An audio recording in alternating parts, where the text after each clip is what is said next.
Welcome to the Unit Operations Virtual Laboratory with Dr. Sandy Pettit. Today, we will be discussing tanks and the assumption of well-mixed contents. In this video, we will be discussing concepts of mixing, the apparatus used to perform tracer experiments, safety precautions, and tips for successful performance of this experiment. Before we dive into the specifics of this lab, let's consider the basic concepts of mixing. The well-mixed assumption is commonly made when modeling continuously stirred tanked reactors and other mixed vessels. It means that the concentration of a species is uniform throughout the contiguous volume. In other words, there are no concentration gradients. Further, the outlet concentration is assumed to equal the concentration inside of the tank. This assumption holds best for systems of miscible fluids with low viscosity.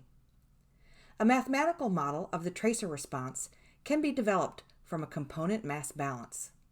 We will assume that the tracer injection immediately disperses and mixes inside the tank at time equal to 0. Further, we will assume that the inlet air flow has a constant level of tracer gas.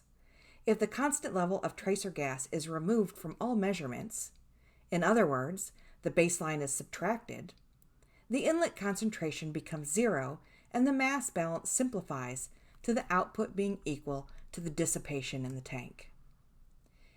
In our tracer study, airflow and volume are assumed to be constant. So, by integrating, using the initial tank concentration after injection, labeled here as C0, as the boundary condition, we develop an equation to calculate the concentration based upon time. This equation can be linearized to evaluate experimental time constants relative to the theoretical value of volume divided by flow rate. Now, let us consider the apparatus used to perform this tracer study. The schematic shows us the overall system. 3 fixed volume tanks are connected in series. Carbon dioxide sensors are located in the tubing which connects the upstream tank's outlet to the inlet of the next tank in the series. Internal to each tank is a small fan which serves as a mixing impeller. System flow is difficult to identify in the apparatus photograph. Here, we label the tank inlets and the injection port for the tracer. Next, we identify the tank outlet tubing and the location of the gas sensors. Note that the outlet tubing from tank 1 is not visible in this figure. The gas sensors used in this equipment are infrared detectors manufactured by Vernier. For more information about the instrument and its accuracy, please visit the manufacturer's website. Safety considerations for this experiment include safe handling of compressed gas cylinders and chemical exposure to carbon dioxide. Viewers should direct their attention to the separate video on general gas cylinder safety and to the safety data sheet for carbon dioxide. When using the gas cylinder, identify the handles for the primary and secondary shutoff and the pressure regulator.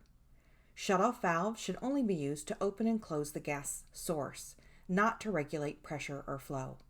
The regulator should only be used to step down the cylinder pressure to the required system pressure. Never use the regulator to completely shut off flow. Improper use of these devices can cause internal damage and result in valve failure. To conduct this experiment, follow the steps as outlined in the lab guide.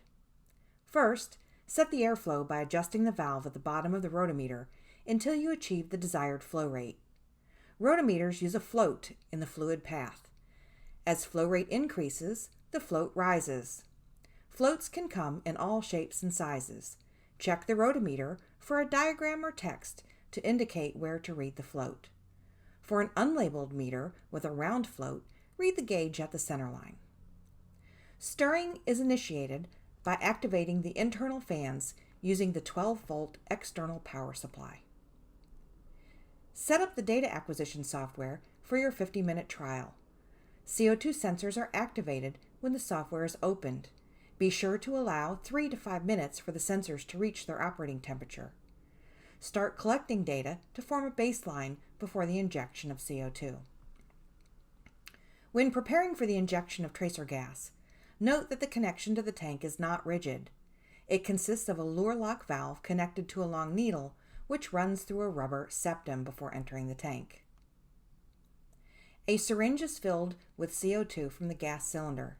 It is then attached to the injection port via the lure lock connection. When attaching the syringe and injecting the tracer, hold the valve firmly in place to protect the rubber septum from damage. Open the valve on the port and quickly inject the full volume of CO2 into the tank. After CO2 readings return to their baseline levels, turn off the internal fans and repeat the experiment. Based upon the data collected in this experiment, you should be able to compare tank concentration as a function of time to the component mass balance. You should also be able to determine the total volume of carbon dioxide that is dissipated over time and compare this to the original injection volume. Finally, you should be able to compare your experimental and theoretical time constants. This video has been produced in cooperation with the Chemical Engineering Department of the University of South Florida.